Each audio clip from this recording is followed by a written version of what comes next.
right, well, we got a couple candidates for the Seahawks head coaching position to talk about here. Both of the following two guys we're going to talk about have had second interviews with the Seattle Seahawks. So joining us right now, Vic Defer, senior writer for The Athletic. He covers the NFL and Raiders. He's going to be joining us on the Emerald Queen Casino Sportsbook Hotline. So we've got some questions about Patrick Graham, Vic, but then also some NFL stuff to get to.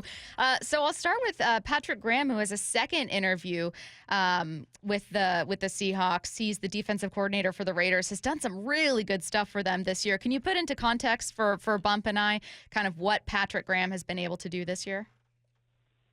Yeah, I think it took a bunch of guys, and I would think the Raiders looked at their defense going into the season as kind of Max Crosby and a bunch of dudes. I think they kind of gelled this year. Became, I think, they were finished ninth in scoring points allowed. So I think just last year was a little rough for him. The system, I think, was a little tougher players to grasp. But once they got it, you saw this year they kind of played it together and kind of they definitely had good chemistry in the field. I think also, I think with him, when Justin Daniels was fired, I think Patrick kind of was like a little reserved before that. I mean, most Patriots coaches are kind of close to the vest, but I think once Josh and that regime was kind of gone, he kind of opened up more and became more of a kind of showed his personality a little bit and why players like him so much.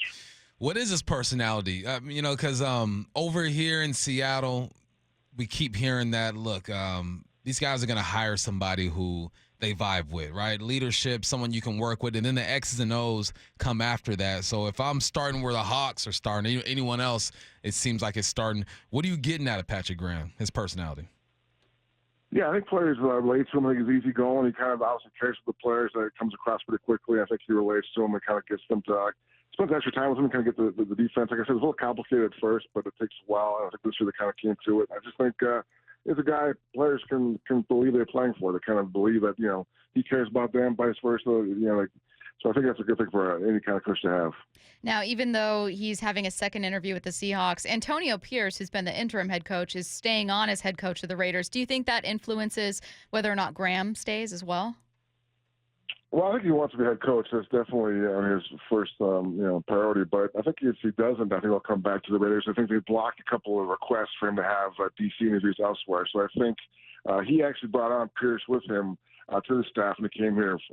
So I think that was his guy. So I think they obviously worked well together this year once Pierce took over. So I think the plan, if he doesn't get a head coaching job, is to stay here and kind of build off what they had going last season. I don't know what you know about the Seahawks roster, but when you look at Graham's defense and then you look at the guys over here, obviously got Bobby. We'll see if he comes back. Jordan Brooks, a couple safeties and corners. How do you think the two will mix? The guys who you assume will be here and Graham if he were to be the guy?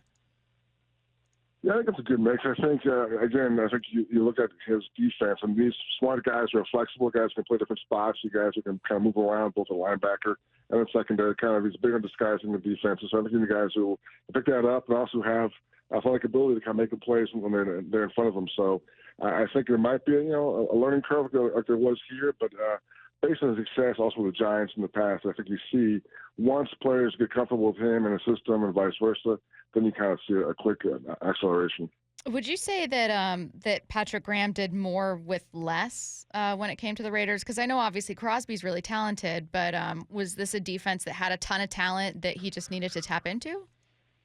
Yeah, I think so. I think you look at this year, I mean, when Chandler Jones kind of had some issues and he was cut, and that was a huge loss at the time. People thought the defense was going to be, go from bad to worse. And they rallied around that and kind of you saw Malcolm Kuntz make some strides at pass rusher and a lot of veteran D tackles who weren't really considered to be like, that good around the league kind of guys who are kind of bouncing around. They all contributed. So I think he's a guy who can get the best of the players. And again, it's all about, with him, it sounds corny, but it's the belief in the system. Once guys totally buy in, and they believe in what he's doing, and like they trust him to put him in the right spot and read plays, then you see some real growth pretty quickly. It was fun seeing Antonio Pierce in the way that he affected that Las Vegas group. Man, I feel like he was a perfect coach for the Raiders. They'd be crazy to let him go. When I think about the Raiders, man, I grew up, in Los Angeles right before the Raiders left, and then obviously watched them in Oakland. I just think of just gritty type of dudes, man. Is that still the identity of the Las Vegas Raiders? And then do you think Patrick would bring some of that to Seattle or wherever he ends up? Yeah, I think so. I think definitely. I'm talking about Pierce. He was raised in Compton, so he grew up a Raiders fan. I think that kind of came through and his love for the team. I think Patrick Graham also is part of that kind of like just the grittiness and kind of like more of a hard edge of the tone of these guys and like let these guys play. Like if they're gonna make mistakes, it's fine, but as long as they're learning and kind of and rising to their own potential. So I think that will definitely carry over if Patrick goes wherever he goes. I think he has the same kind of spirit as far as letting players be themselves and kind of get the most out of them. Hey, kind of stepping outside of the head coaching search and outside of our conversation about Patrick Graham or the Raiders, Vic, the AFC is a really interesting place. And I think what the Bills have unfortunately realized alongside their fans is how hard it is to get past Patrick Mahomes and the Chiefs sometimes. You guys obviously share a division. I mean, what do you make of the conference, whether it's the health, whether it's just the state of it as a whole, because it's so different from the NFC right now? Yeah, I think the Chiefs, they totally boxed the whole wide receiver thing this year. And if they still get the Super Bowl despite that, then I think no one's ever going to beat Patrick Mahomes. This was the year to get him. Right. I'm surprised that they're still alive. I think yesterday, I thought the Bills, their linebacker injuries definitely kind of added up and it got to a point where they couldn't deal with a lot of things defensively. So I give Mahomes full credit, though. He was probably the best quarterback to ever play. So I think if you can't get him this year, you're in trouble because next year they'll probably draft a guy in the first round and sign a big-time receiver. And the defense is getting better, so I feel like this was a year to get the Chiefs. That's what I was saying, Vic. I was like, goodness gracious. My man has a rookie receiver in Rice leading the charge.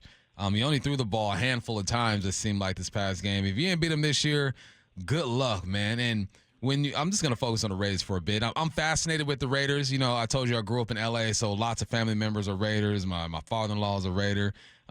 What's the next step for the Raiders, man? Is it as simple as getting a quarterback? What do you think is going on over there?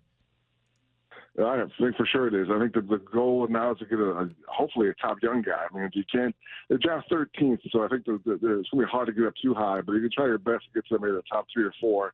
I think Caleb Williams is going to go 1, but maybe you can try and get Drake May or Jaden Daniels at 3 if you can get up there. But that's the plan, to get a young guy to kind of build around. And you have the talent on offense to make that transition easier with Devontae Adams. And I think Jacobs will be back now that Pierce is back. So you have guys, they have stars in offense that'll ease the burden on a rookie quarterback. He is Vic Tafur, senior writer for The Athletic, covering the NFL and the Raiders, kind enough to join us to talk about Patrick Graham as well as the directions for Vegas moving forward. Thanks so much, Vic. We appreciate it. Thanks, Vic. Bye, guys. Take care.